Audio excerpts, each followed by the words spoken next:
चौथा प्रश्न, मैं उदास क्यों हूं? ऐसे तो सब है, सुख सुविधा, फिर भी उदासी कि घटती नहीं वरन बढ़ती ही जाती। क्या ऐसे ही व्यर्थ ही समाप्त हो जाना मेरी नियति है?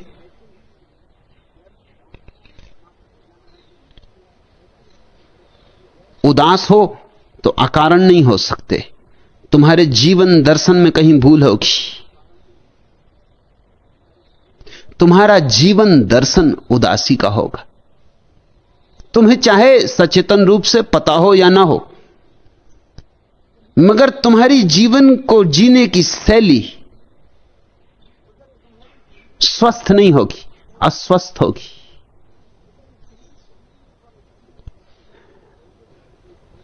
तुम जीवन को ऐसे ढो रहे होगे जैसे कोई बोझ को ढोता है।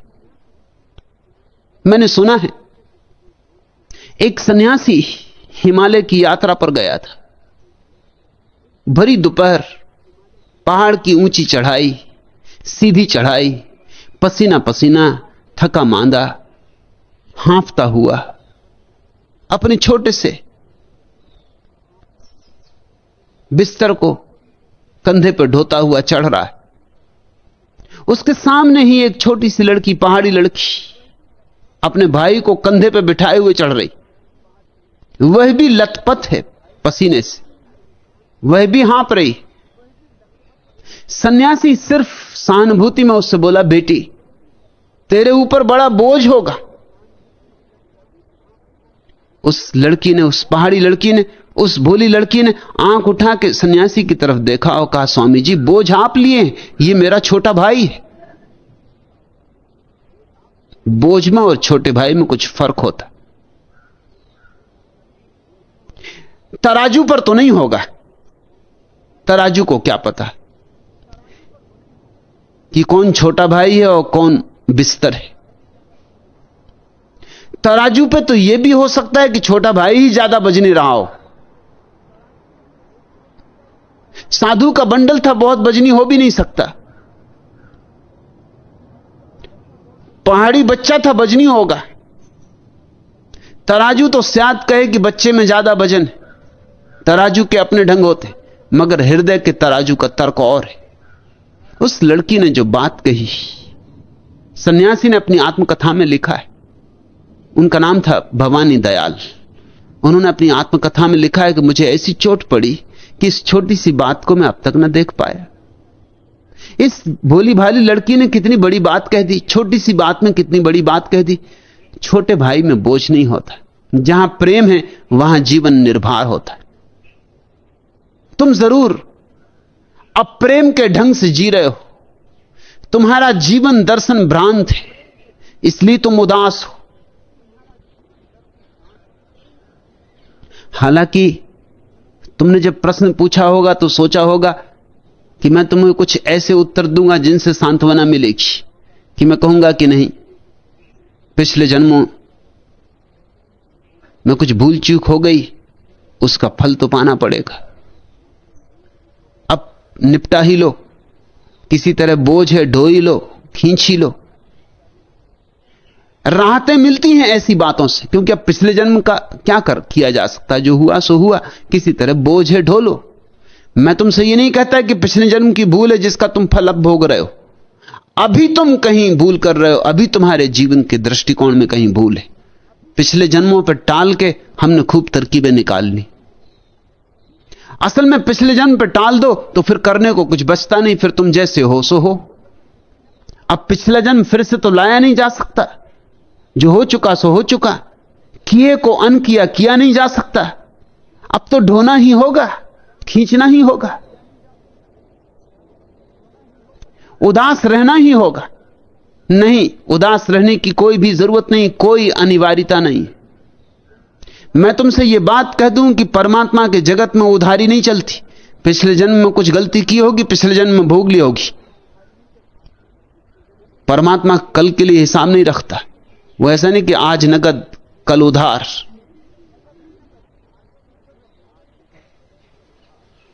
नगद ही नगद है, आज भी नगद और कल भी नगद।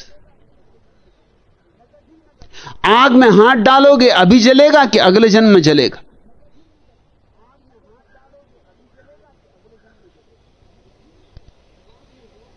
पानी पियोगे प्यास अभी बुझेगी कि अगले जन्म में बुझेगी? इतनी देर नहीं लगती प्यास के बुझने में, ना हाथ के जलने में। मेरे देखे जब भी तुम शुभ करते हो तत्क्षण तुम पर आनंद की वर्षा हो जाती, तत्क्षण, देर अबेर नहीं होती। तुमने कहावत सुनी कि उसके जगत में देर है अंधेर नहीं। मैं तुमसे कहता हूं कि देर हुई तो अंधेर हो जाएगा। न देर है न अंधेर है, सब नगद है। तुम जरा फिर से पुनर्विचार करो, अपनी जीवन शैली को थोड़ा जांचो। अब जो आदमी यह मान रहा है कि घर गृहस्थी पाप है, वो घर गृहस्थी में रह के कैसे प्रसन्न हो सकता है? कहो मुझे, कहो कैसे प्रसन्न होगा? जो आदमी मानता है कि ये पाप है, कब इससे छुटकारा होगा? ये पत्नी, ये बच्चे, ये घर, ये संसार, कब आएगी वो सौभाग्य की घड़ी कि चला जाऊंगा हिमालय के किसी गुफा में और बैठूंगा, सब छोड़ छाड़ के संसार का माया मोह। जो आदमी ऐसा मान रहा है, और ऐसे ही आदमी मान रहे हैं इस देश में, तो हर आदमी ऐसा मान रहा है। जो अभी अभी घोड़े पर सवार होकर दूल्हा बन के जा रहा है, शहनाई बज रही, वो भी ऐसा मान रहा है कि पाप में पड़ रहा हूं। शहनाई अभी ही फीकी हो गई, फूल अभी कुम्हला गए, दुल्हन को लेके आया है डोले पर, दुल्हन अभी मर गई, लाश आ रही है घर। अब तुम्हारे चित्त के मूल स्रोत ही जैसे विषाक्त कर दिए गए। तुम्हें इतनी गलत बातें सिखाई गई। मेरे पास युवक आ जाते, वो मुझसे पूछते हैं कि शादी करें या ना करें। आप क्या कहते हैं? मां बाप पीछे पड़े, पाप में उलझाना चाहते। उन्हें पता नहीं कि मैं जरा और ढंग का आदमी हूं। वो और साधु सन्यासियों के पास जाके ऐसी बात कहते तो वो बड़े प्रसन्न होते कि बेटा तू बड़ा सात्विक है, तू बड़ा धार्मिक है, मां बाप की बातों में मत पड़ना, ये तो माया मोह में उलझाने की बात है, तेरे भीतर बड़ा बोध जगा है। जब मुझसे कोई ऐसा कहता है कि मुझे पाप में उलझा रहे हैं, तो मैं थोड़ा सोचता हूं कि यह युवक अगर विवाह करेगा तो मुश्किल में पड़ेगा, अगर नहीं विवाह करेगा तो मुश्किल में पड़ेगा। इसकी जिंदगी में उदासी नियति हो जाएगी। नहीं विवाह करेगा तो इसकी प्रकृति बदला लेगी, इसके जीवन की सहज आकांक्षाएं अतृप्त रह जाएंगी, तो चित्त खिन्न रहेगा, दबाएगा वासनाओं को, वे उभर उभर के आएंगी, तो जीवन एक अंतः संघर्ष हो जाएगा, एक आत्मिक कलह हो जाएगी। ये 24 घंटे अपने से लड़ेगा, और जो अपने से लड़ रहा है वह प्रसन्न नहीं हो सकता।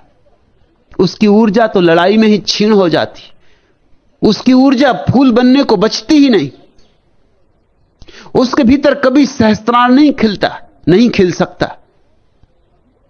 और अगर यह विवाह कर लेगा तो अभी से यह कह रहा है कि पाप, तो यह बोझ ढोएगा, ये पत्नी, ये बच्चे, ये घर द्वार, और उदास रहेगा। हमारी जीवन को देखने की पद्धति में कहीं बुनियादी भूल है, हमारा गणित गलत है। तुम कहते हो मैं उदास क्यों? तुम उदास हो क्योंकि तुम्हारा फलसफा, तुम्हारा दर्शन शास्त्र तुम्हें उदास कर रहा है। तुमने जिन धर्मों को पकड़ लिया है वो तुम्हें उदास कर रहे हैं। तुम छुटकारा पाओ इन सारी दृष्टियों से। तुम जीवन को जरा ज्यादा सरलता से जीने की शुरुआत करो। सिद्धांतों और शास्त्रों की आड़ मत लो जीवन को जीने में। जीवन को जियो सरलता से, सहजता से, थोड़े नैसर्गिक, थोड़े प्राकृतिक, और तुम्हारे जीवन में भी उत्फुल्लता आएगी। अगर गुलाब को यह ख्याल आ जाए कि खिलना पाप है, तो फिर फूल खिलेगा तो भी उदास होगा, नहीं खिलेगा तो गुलाब के प्राणों में पीड़ा होगी कि बिना खिलाऊं। फूल टूटना चाहेगा, कली खुलना चाहेगी, और वृक्ष उसे दबाएगा और खुलने ना देगा तो आत्मघाती हो जाएगा। और अगर खुलने दिया, फूल खिला, तो उदास खिलेगा फूल, उसमें सुवास नहीं होगी, जिंदगी नहीं होगी, उसमें मौत की छाप होगी। गलत दृष्टियों ने तुम्हें जन्म से ही मार डाला है, मगर वे दृष्टियां बड़ी प्राचीन हैं, बड़ी सम्मानित है, परंपरा से बड़ी समादृत है। तुम्हें याद भी नहीं है कि तुमने गलत दृष्टियां पकड़ रखी, और फिर तुम उदास होते हो, तो स्वभावतः प्रश्न उठता है कि मैं उदास क्यों।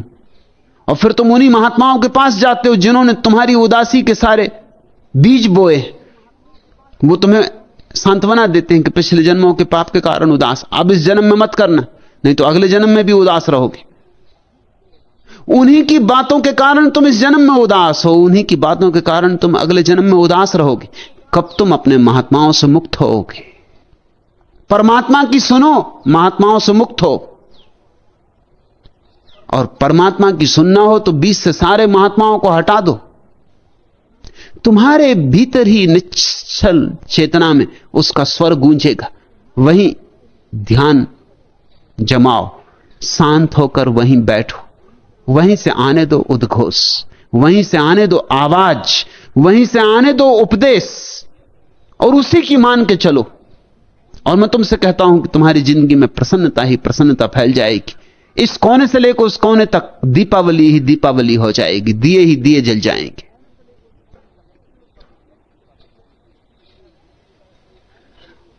कहते हो तुम ऐसे तो सब है सुख सुविधा, फिर भी उदासी है कि घटती नहीं वरन बढ़ती ही जाती। सुख सुविधा से कोई संबंध नहीं है आनंद का। कभी कभी जिनके पास कोई सुख सुविधा नहीं वे भी आनंदित मिल जाएंगे। कोई अनिवार्य संबंध नहीं कि तुम्हारे पास धन है इसलिए तुम सुखी होना चाहिए। सुख तो एक कला है, प्रसन्नता एक कला है, एक राज है। जिसको आता है उसके पास धन ना हो तो भी प्रसन्न होता है, और धन हो तो निश्चित ही होता है।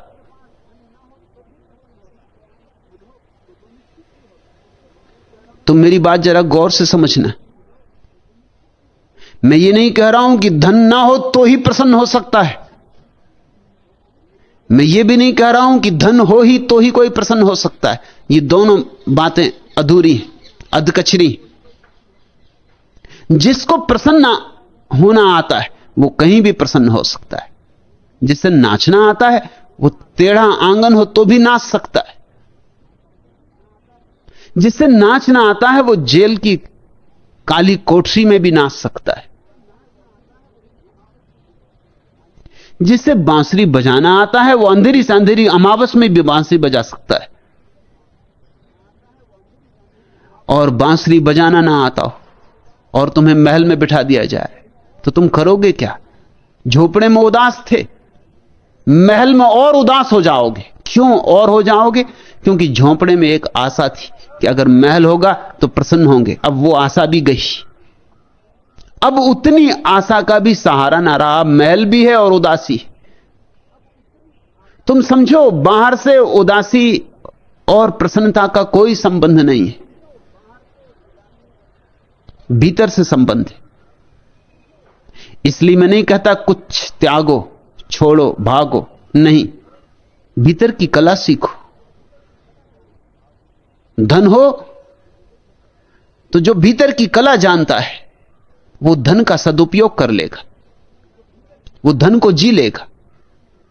अक्सर तो भीतर की कला न जानने वालों के पास धन होता है तो वो धन से केवल इतना ही करते कि अपने लिए चिंताएं पैदा करते, कृपण हो जाते हैं, कंजूस हो जाते। धन को और जोर से पकड़ लेते, 99 के फेर में पड़ जाते। जिनके पास नहीं होता वो तो खर्च भी कर लेते, वो कहते हैं है ही नहीं, तो ये भी गया तो गया, वैसे भी क्या है। इसलिए गरीब आदमी तो थोड़ा हिम्मत से खर्च भी कर लेता, अमीर आदमी खर्च भी नहीं करता। वो कहता है कि इतना और बच जाए तो थोड़ा और हो जाएगा, इतना और बच जाए तो थोड़ा और हो जाएगा। जैसे जैसे आदमी अमीर होता जाता है वैसे वैसे कंजूस होता जाता है। और इस देश में ऐसे कंजूसों को हम कहते हैं कितने सीधे साधे कंजूस हैं, सीधे साधे जरा भी नहीं है, बहुत इर्छे तिरछे, बहुत चालबाज, मगर हम उनको कहते कैसे सीधे साधे। देखो इनका जीवन कैसा साधु का जीवन। जब साधु का जीवन जीना था तो कृपा करो ये धन किसी और को दो, उसको जी लेने दो, तुम साधु बनो। धन पर तो बैठे फन मारकर और साधु का जीवन जी रहे हैं। इस तरह की मूढ़ता को समादर दिया जाता रहा। यह निपट मूढ़ता है। धन हो तो धन को जी लो, जब नहीं होगा तो निर्धनता को जीने लेना। अभी तो धन है तो धन का गीत गाओ, जब नहीं धन हो तो निर्धनता का गीत गा लेना। अभी जल्दी क्या पड़ी।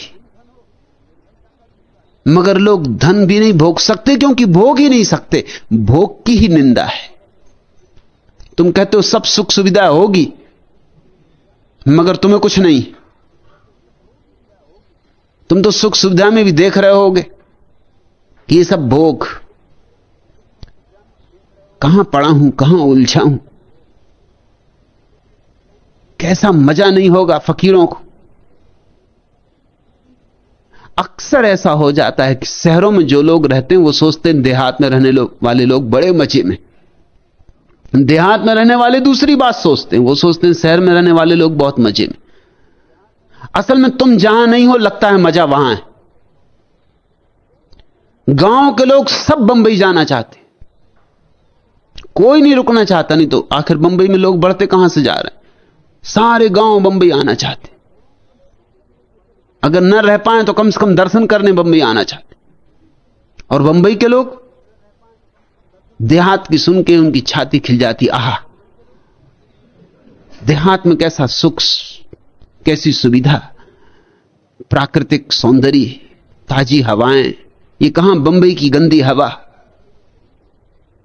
मैं कश्मीर था, बंबई के कुछ मित्र मेरे साथ थे। जिस बजरे पे हम मेहमान थे, मेरे बंबई के मित्र, बंबईया मित्र, वो डल झील की खूब तारीफ करें और ताजी हवाएं और वृक्ष और चिनार के दरख्त और चांद तारे और कश्मीर। उनकी बातें सुन के वो जो बजरे का माझी था वो बड़ा चौंके, बड़ा हैरान हो। ये मैं देखता रहा।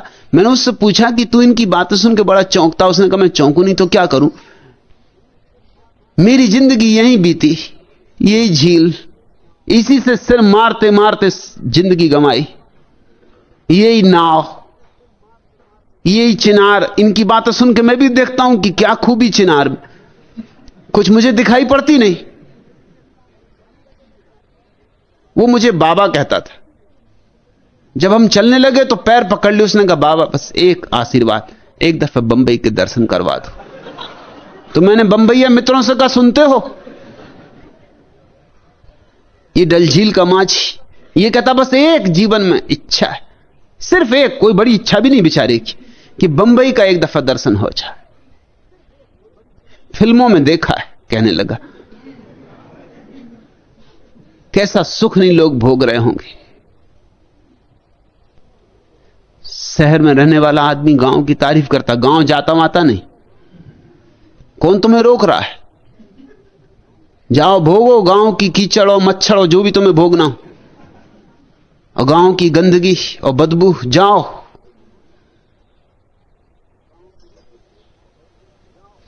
गांव जाता करता नहीं, शहर में बैठ के विचार करता है।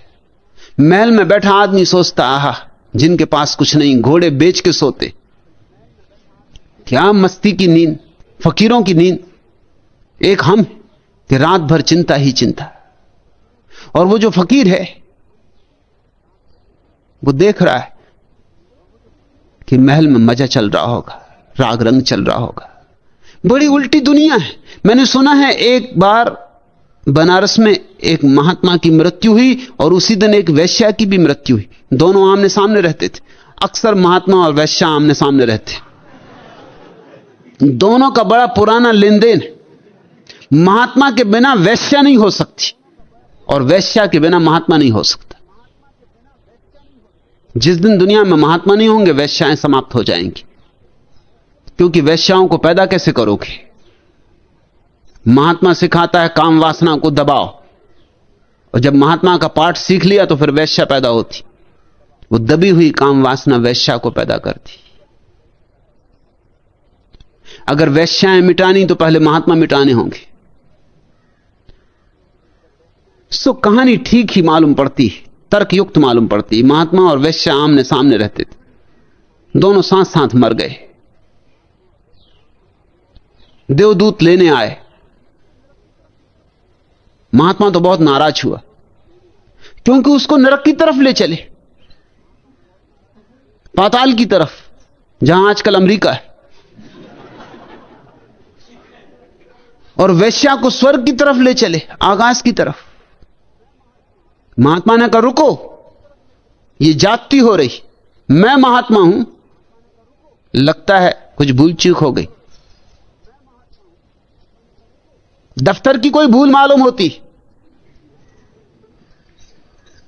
स्वर्ग मुझे ले जाना चाहिए। देवदूत हंसने लगे। उसने कहा, उन्होंने कहा शक हमें भी हुआ था, तो हमने परमात्मा से पूछा कुछ भूल चूक तो नहीं हो गई कि महात्मा को नरक ले जाना, वैश्या को स्वर्ग? हमें भी शंका उठी थी, तो हम पूछ के ही आए। अच्छा हुआ हम पूछ के ही आए। महात्मा ने कहा कोई भूल चूक नहीं हुई, यही शाश्वत नियम है। शाश्वत नियम? हम नए नए देवदूत हैं, सिक्खड़ हैं, सच पूछो तो यह हमारा पहले ही काम है, तो हमें तो कुछ पता नहीं शाश्वत नियमों का। तो हम और भी चौंके। हमने पूछा आपका मतलब क्या? तो उन्होंने कहा बात यह है कि महात्मा जिंदगी भर यह सोचता रहा कि मजा वैश्या के घर हो रहा, और वैश्या जीवन भर सोचती रही, रोती रही कि मजा है, आनंद है तो महात्मा के झोपड़े में।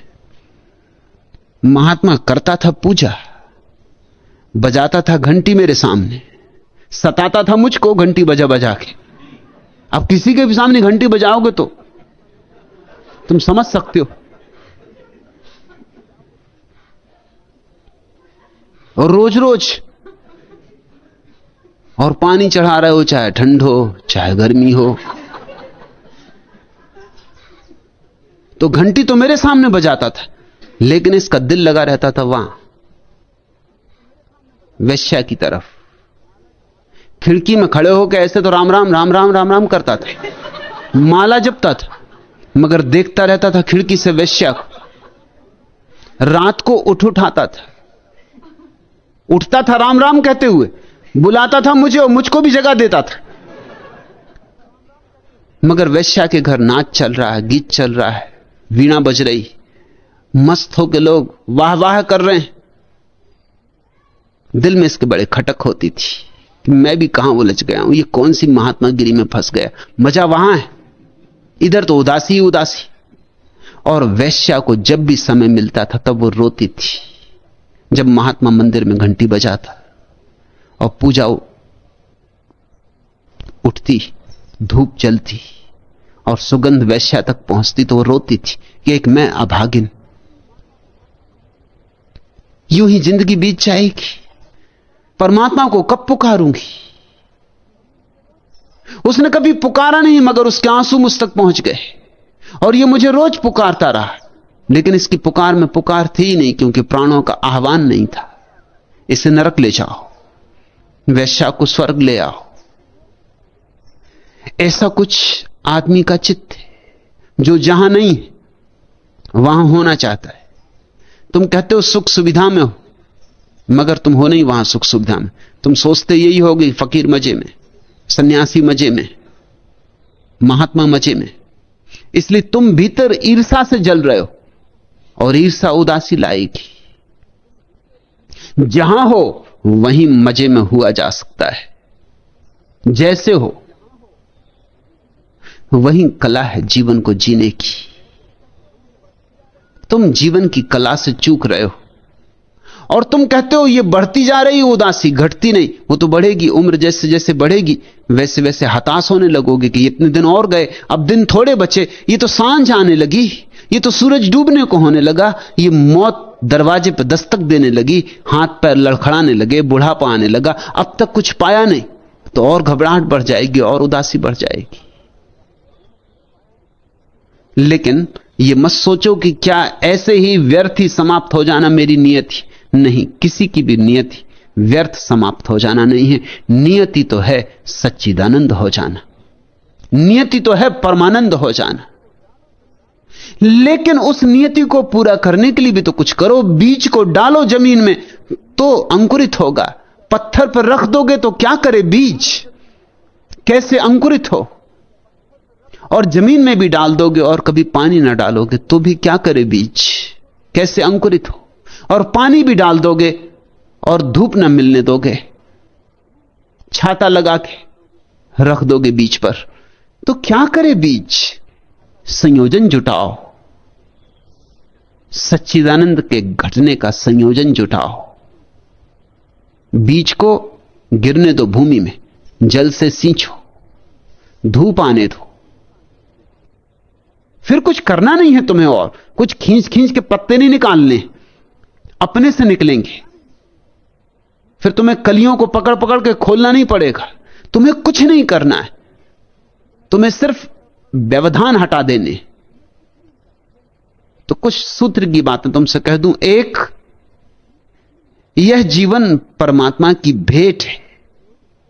तुम सौभाग्यशाली हो कि जीवित हो, इसको आधारशिला बनाओ। यह किन्हीं पापों का दंड नहीं है, यह परमात्मा की तरफ से सौगात है। अगर होगा तो पुण्यों का फल होगा। इतना प्यारा जीवन, इतना अद्भुत जीवन, इतना रहस्यमय लोक, और पापों का दंड। हटा दो उस पत्थर को और तुम्हारा बीज भूमि में पड़ जाएगा। फिर तुम जहां हो वहीं आनंद से जीने की चेष्टा करो। जहां तुम नहीं हो वहां के विचार छोड़ो, क्योंकि वे विचार केवल समय को खराब करवाते। और ऐसा एक भी आदमी नहीं, ऐसी एक भी स्थिति नहीं है जहां कुछ ना कुछ आनंद संभव ना हो। जो तुम्हारे लिए संभव हो वहीं जितना संभव हो उतना आनंद से जियो।